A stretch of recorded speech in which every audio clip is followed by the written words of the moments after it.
नमस्कार, मानस Mishra one news nation में आप सभी का बहुत बहुत स्वागत करता हूं। खबर पश्चिम बंगाल से है, जहां पश्चिम बंगाल ने हमारे देश की संविधान न्यायपालिका को तार तार कर दिया है और वो किसी और ने नहीं, ममता बनर्जी ने किया है। अब हम लगातार खबरें सुनते रहते हैं कि ममता बनर्जी, कई बार खबरें आई जहां सीबीआई के अधिकारियों को गिरफ्तार करवाई, ईडी अधिकारियों पर। अभी हालिया में आपको पता है उन दफ्तर आईपैक के दफ्तर पर जब छापेमारी हुई थी, तो यही ममता बनर्जी हैं जो ईडी अधिकारियों से सबूत, साक्ष्यों की फाइल, गैजेट सब कुछ छीन कर ले गई।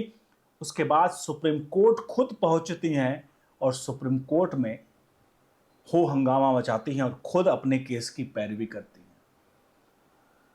जब किसी व्यक्ति का मन ज्यादा बढ़ा हुआ होता है तो वो ऐसी हरकतें करता है। उसका सबसे बड़ा उदाहरण पश्चिम बंगाल की मुख्यमंत्री ममता बनर्जी हैं। जो खबर मैं आपको दिखाने जा रहा हूं, आज हमारे देश की न्यायपालिका चीफ जस्टिस ऑफ इंडिया के द्वारा दिया गया, जस्टिस सूर्यकांत के द्वारा दिया गया आदेश था, जहां एसआईआर जो उसके रिवीजन का था, जिसको लेकर के कोई भी दुविधा थी, जिनके नाम कटे हुए थे, उसके लिए न्यायिक अधिकारी यानी जजों, जो जज रिटायर्ड हैं, उन इस तरह के जो सुप्रीम कोर्ट के लोग हैं, उनको अपॉइंट किया गया था। और वो जो भी कमियां हैं, जो भी दुविधा हैं, उनको कोर्ट के द्वारा कहा गया था कि यही उसको दूर करेंगे, उन दुविधाओं को। लेकिन साहब, हुआ क्या है? हुआ यह है कि बीडीओ के दफ्तर में 7 न्यायिक अधिकारी थे।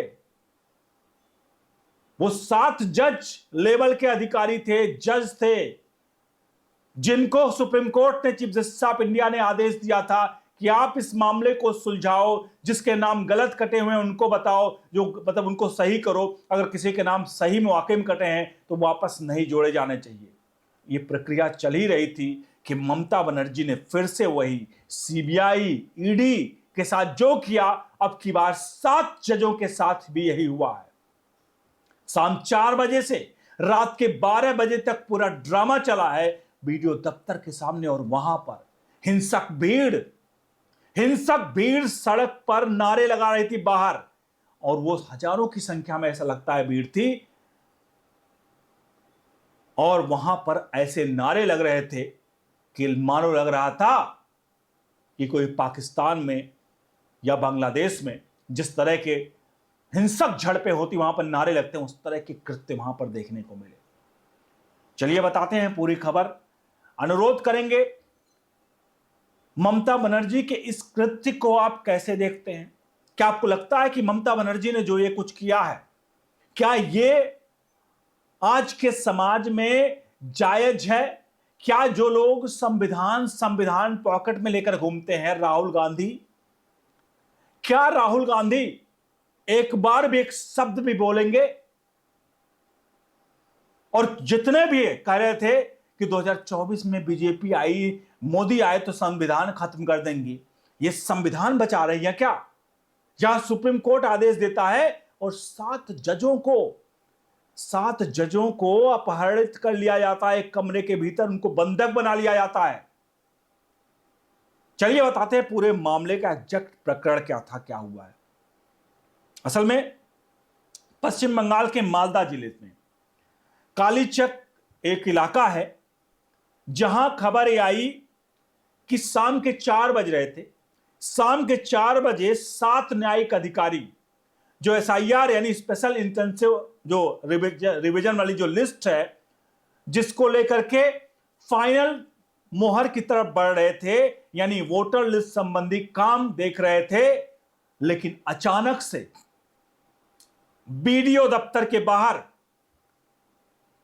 हजारों की संख्या में लोग घेर लेते हैं।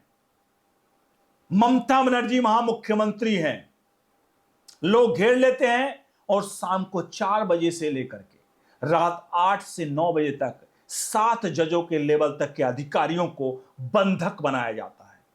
मामला यही नहीं सुधरता है, मामला आगे बढ़ता है। चूंकि बंधक बनाया गया था तो एसपीडीएम को भेजा गया, और इस वक्त चूंकि चुनाव का ऐलान हो चुका है, तो एसपी और डीएम जो हैं वो चुनाव आयोग के निर्देश पर काम कर रहे हैं। अब ये जो गुंडे थे, तथा कथित भीड़, गुंडों वाली भीड़ थी, ये गुंडों की भीड़ डीएम एसपी पर हमला बोल देते हैं, पत्थर ईंटों से हमला बोलते हैं और डीएम एसपी अपनी जान बचाते हुए फिरते हैं। किसी तरह से आनन फानन में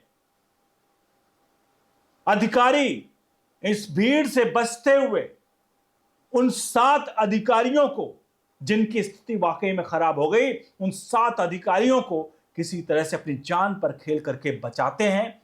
रात को 12 बजे किसी प्रकार से पूरी चुनाव आयोग का पूरा महकमा डरा दहशत में था कि आखिरकार करे तो क्या करें। यह पूरा का पूरा वाकया हुआ है और 7 जुडिशियल जो न्यायिक अधिकारी थे, जज से मतलब जज के पद के बराबर थे वो, उनको आखिरकार किसी तरह से बचाया जाता है। यह है पश्चिम बंगाल।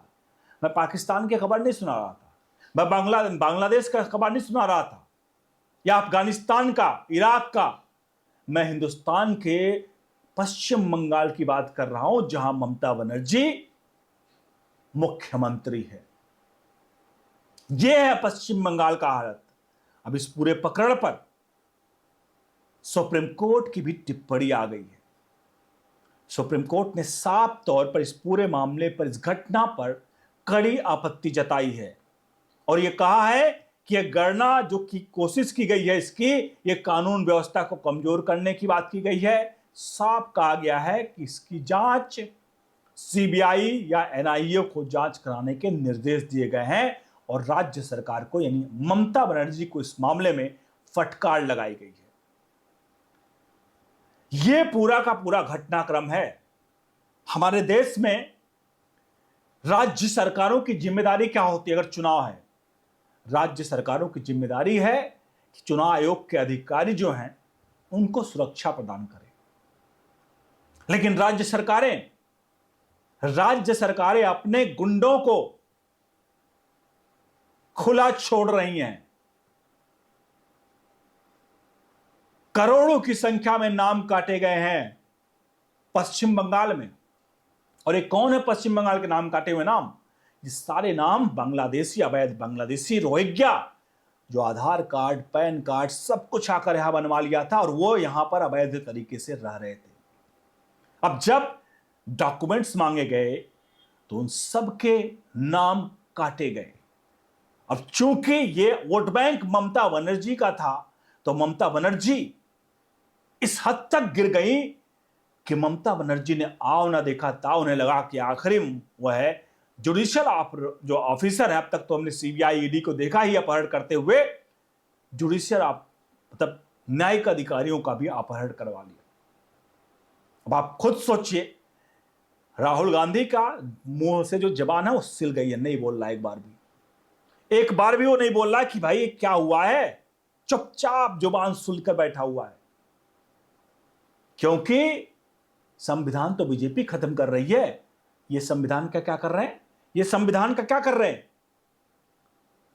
आप सभी से पूर्व प्रकरण पर ममता बनर्जी पर टिप्पणी कीजिए। सुप्रीम कोर्ट फिलहाल चीफ जस्टिस ऑफ इंडिया भी इस पूरे मामले पर वाकई में स्तब्ध होंगे, हक्के बक्के भौचक्के, कि आखिरकार मैंने आदेश दिया, मैं चीफ जस्टिस ऑफ इंडिया हूं और मेरे अधिकारियों को ममता बनर्जी उनके दफ्तर में बंधक बनाकर उन पर हमला होता है, जो बचाने लोग जाते हैं वो भी उनके हालत ही हैं। आपसे अनुरोध है इस पूरे प्रकरण पर रात प्रतिक्रिया जरूर दीजिए, वीडियो को लाइक शेयर करिए, बने रहिए ऑल न्यूज नेशन के साथ। बहुत बहुत धन्यवाद।